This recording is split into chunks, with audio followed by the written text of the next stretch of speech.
Vous vous demandez certainement ce qu'on fait sur un parking de centre commercial. C'est pas l'endroit le plus glamour du monde, mais c'est parce que c'est un spot. C'est ici qu'on retrouve généralement les voitures les plus vendues en France. Et les plus vendues aujourd'hui, c'est les citadines polyvalentes. On a là par exemple une Renault Clio, on a une Seat Ibiza, on a là-bas une Citroën C3, encore une Clio et une C3 plurielle, Citroën aussi. Toutes ces voitures-là aujourd'hui ont une nouvelle concurrente, c'est la nouvelle Hyundai i20. Cette voiture-là, est-ce qu'elle va pouvoir concurrencer correctement les voitures françaises bien établies? Pour le savoir, on va l'essayer et on va tout vous expliquer.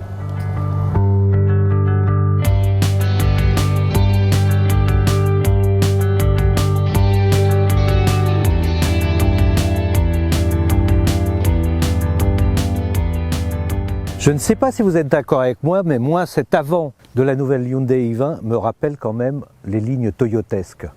Pourquoi toyotesque? Parce que Toyota et que les dernières productions de la maison japonaise ont cet avant plongeant, ont ces lignes un peu acérées, mais chez Hyundai, on ne se prétend pas du tout japonais, d'ailleurs on est coréen. Et ce nouveau design a un nom particulier, c'est du Senseus Sportiness. Et on va le retrouver sur toutes les futures Hyundai.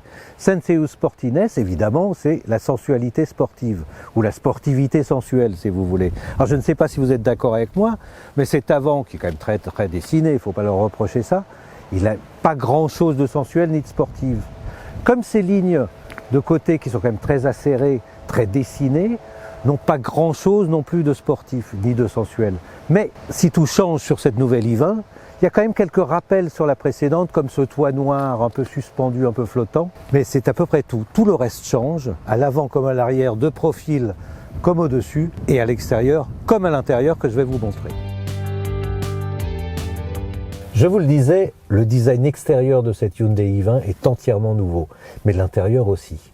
À commencer par cette planche de bord, avec ses aérateurs dont la forme se prolonge sur toute la planche pour se terminer sur les portières, ce qui est assez cohérent et plutôt joli.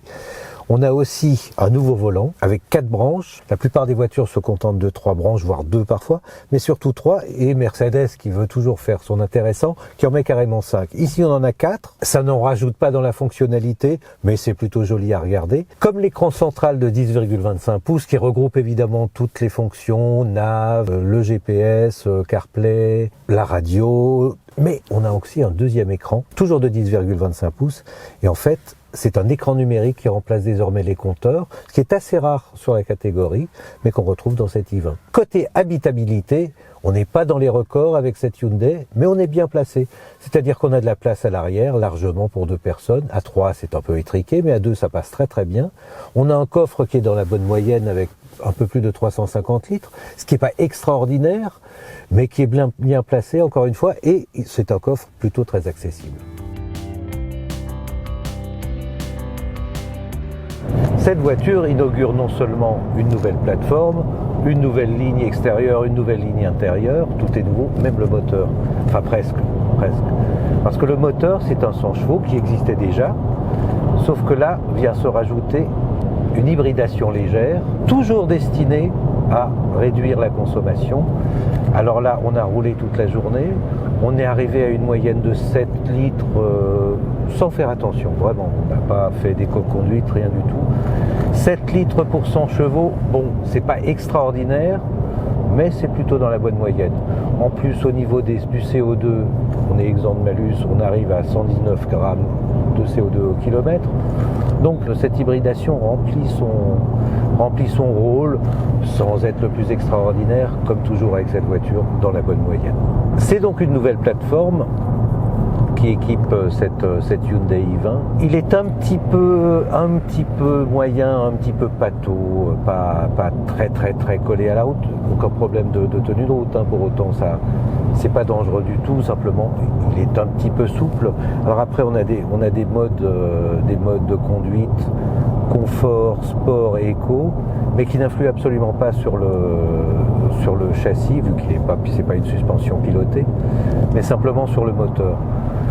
Donc c'est un châssis qui, dans la bonne moyenne, on ne va pas dire qu'il est mauvais, il ne s'écrase pas non plus au freinage, tout va bien. La boîte de cette voiture, quant à elle est bien étagée, mais son guidage, il pas quand même assez loin des références françaises en la matière. Donc ça aussi, c'est un peu moyen. La direction, elle, est assez floue aussi. Bref, cette voiture, mécaniquement, est dans la moyenne. Attention, quand je dis dans la moyenne, c'est plutôt la bonne moyenne.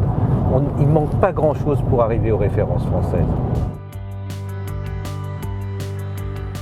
Nous voilà donc au bout de ce court voyage en Hyundai i20. On a comme un sentiment mitigé. Elle est dans la moyenne, dans la bonne moyenne, mais c'est pas un coup de cœur. C'est que cette voiture, son moteur, donc 100 chevaux hybride, est dans la bonne moyenne, mais c'est pas le meilleur. La direction reste un petit peu floue.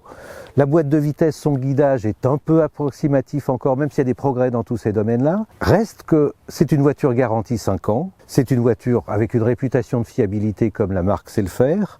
Elle est vendue 15 950 € en prix de départ. Ce modèle-là, il y a 22 300 €. Donc tout est bien, tout est dans cette bonne moyenne, mais encore une fois, c'est pas le coup de cœur.